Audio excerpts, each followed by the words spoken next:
Diving too deep. Understanding, in over your head. Hello, everyone. Welcome back to our channel, where we make learning English fun and easy.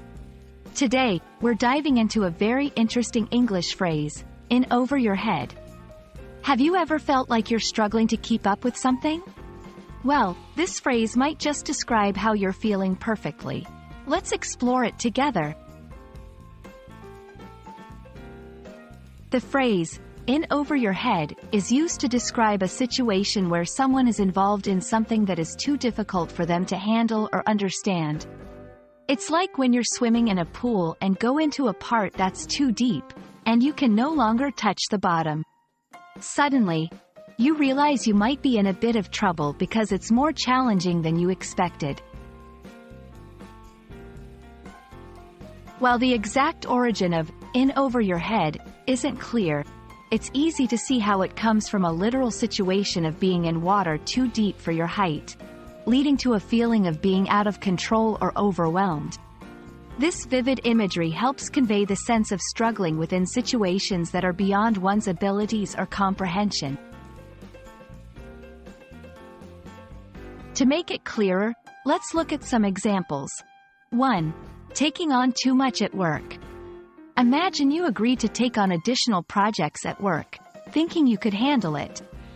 But soon, you find the workload is too much, causing stress and anxiety. You're in over your head. 2. Academic challenges. A student who enrolls in an advanced class thinking it would be manageable, but then finds the material too complex, is in over your head. 3. Financial commitments. Signing up for a loan with high repayments might seem doable at first.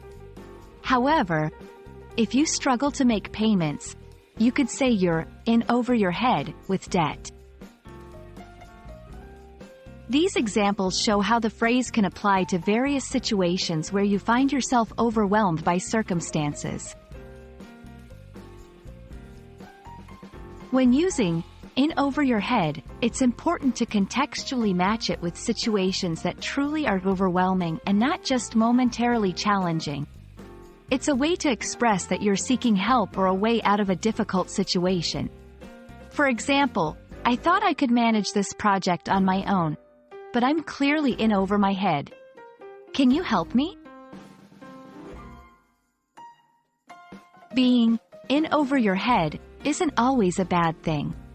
It's a part of life and learning. What's important is recognizing when you're in such a situation and seeking the necessary help or making adjustments. We hope this video helps you understand and use the phrase, in over your head, more confidently in your English conversations. Thank you for watching, and see you in our next video.